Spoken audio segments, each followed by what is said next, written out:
আসসালামু আলাইকুম প্রিয় এইচএসসি লেভেলের শিক্ষার্থীরা। আমরা বলেছিলাম যে তোমাদের যাদের অর্থনীতিতে অনেক বেশি সমস্যা আছে তোমাদের জন্য আমরা তাসনামস ইকোনমিক্স কেয়ারের পক্ষ থেকে রেগুলার ভিডিও দিব, যাতে করে তোমার সমস্যাটা তুমি সমাধান করতে পারো এবং তুমি যাতে অর্থনীতিতে প্রো হতে পারো, তুমি যাতে অর্থনীতিতে তোমার A+টা নিশ্চিত করতে পারো এবং তুমি অর্থনীতির বস হতে পারো। সো তারই ধারাবাহিকতায় আজকে আমরা তোমাদের জন্য হাজির হয়েছি আমাদের ইকোনমিক্সের ষষ্ঠ ফ্রি ক্লাসে, অর্থাৎ ক্লাস নাম্বার 6-এ। সো আজকের এই ভিডিওতে আমরা আলোচনা করব আরেকটি গুরুত্বপূর্ণ অর্থব্যবস্থা নিয়ে। সো আজকের এই ভিডিওটা তুমি যদি দেখো তাহলে অর্থব্যবস্থার উপর আমরা যে 4টা ভিডিও দিয়েছি তোমাদেরকে তার 4টাই শেষ হয়ে যাবে। সো আজকে আমরা ইসলামী অর্থব্যবস্থা সম্পর্কে জানবো। সো আমরা কিন্তু অলরেডি তোমাদেরকে 3টা অর্থব্যবস্থা পড়িয়ে ফেলেছি। 1 নম্বর হচ্ছে ধনতান্ত্রিক অর্থব্যবস্থা, 2 নম্বর সমাজতান্ত্রিক, 3 নম্বর মিশ্র। আর আজকের এই ভিডিওতে আমরা আলোচনা করব ইসলামিক অর্থব্যবস্থা। সো ইসলামিক অর্থব্যবস্থাটা আসলে কাকে বলে আমি যদি তোমাদের একটু সহজভাবে বোঝাতে চাই, সেটা হচ্ছে লা ইলাহা ইল্লাল্লাহু মুহাম্মাদুর রাসূলুল্লাহ সাল্লাল্লাহু আলাইহি ওয়াসাল্লাম।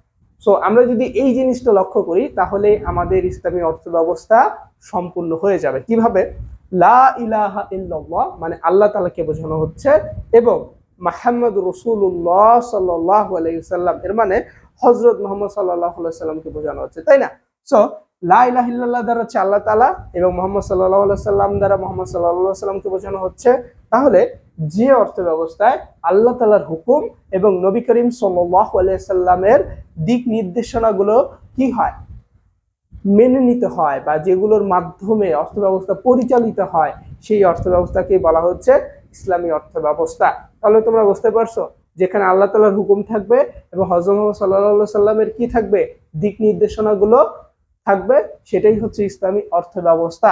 সো ইসলামী অর্থব্যবস্থার সূত্রপাত হয়েছিল মধ্যপ্রাচ্যে, কারণ আমরা জানি যে মধ্যপ্রাচ্যের অধিকাংশ দেশেরই ভাষা হচ্ছে আরবি এবং সেখানে আমাদের প্রিয় নবী হযরত মুহাম্মদ রাসূলুল্লাহ সাল্লাল্লাহু আলাইহি সাল্লাম জন্মগ্রহণ করেছিলেন।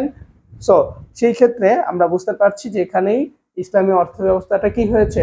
এবং ইসলামী অর্থব্যবস্থা করতে গেলে তোমার 2টা বিষয় রাখতে হবে মাথায়, যে একটা হচ্ছে আল্লাহ তাআলার হুকুম এবং সাল্লাল্লাহু আলাইহি সাল্লামের কি তরিকা, এবং কোরআন এবং হাদিসের আলোকে পরিচালিত হবে। আমরা যদি এবার এই যে ইসলামিক যে অর্থব্যবস্থা আছে এটার যদি একটু বৈশিষ্ট্যগুলো তোমাদেরকে দেখিয়ে দেয়, ইসলামিক অর্থব্যবস্থার বৈশিষ্ট্য।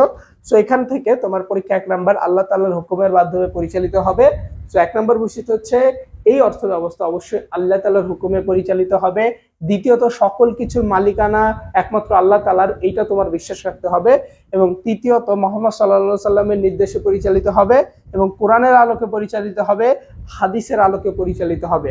যদি এই 5টা বৈশিষ্ট্য মেনে কোনো অর্থব্যবস্থা পরিচালিত হয় তাহলে তোমার বুঝতে হবে এটা একটা ইসলামী অর্থব্যবস্থা। এবং ইসলামী অর্থব্যবস্থাও তোমাদের পরীক্ষায় প্রশ্ন এসে থাকে, এখান থেকেও সৃজনশীল প্রশ্ন আসে এবং এটা সৃজনশীলের গ নাম্বারে আসে বেশি। সো তোমরা যারা যারা এটা বুঝতেছিলে না, আশা করছি যে এই ক্লাসের মাধ্যমে তোমরা খুব সহজেই বুঝতে পেরেছো। সো কিভাবে লিখতে হবে এটা কিন্তু আমি অলরেডি তোমাদেরকে পূর্বের ভিডিওগুলোতে বলে দিয়েছি, যে তোমরা কি করবে, প্রথমে এগুলো নীল কালি দিয়ে সুন্দর করে লিখবে। অবশ্যই তোমাকে যে অর্থব্যবস্থা সম্পর্কে পরীক্ষায় প্রশ্ন করা হবে সেই অর্থব্যবস্থা সম্পর্কে তোমার লেখার ক্ষেত্রে কয়েকটা বিষয় মাথায় রাখতে হবে।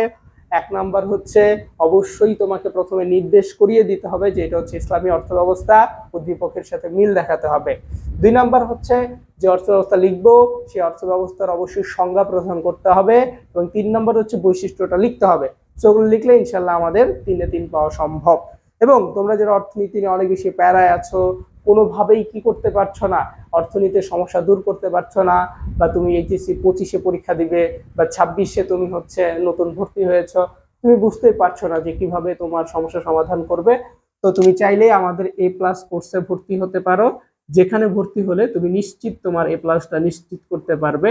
অর্থনীতিতে তুমি আর ভয় পাবে না। তো আমি এতটুকু সিউরিটি দিতে পারছি তোমাকে। তো এটা আমাদের হোয়াটসঅ্যাপ নাম্বার, তো এই নাম্বারে তুমি যোগাযোগ করতে পারো। যোগাযোগ করে তুমি আমাদের কি এই কোর্সে ভর্তি হতে পারো। আমাদের একটা যে পেইড ব্যাচ আছে অক্টোবর মাসে শুরু হবে, সো সেখানে তুমি কি করতে পারো, অ্যাড হতে পারো। সো তোমার সমস্যা থাকলে অবশ্যই সেগুলো ইনশাল্লাহ আমরা সমাধান করে দেওয়ার চেষ্টা করব। তো ভালো থাকবে, সুস্থ থাকবে, ইনশাল্লাহ দেখা হবে আমাদের পরবর্তী ক্লাসে। আসসালামু আলাইকুম।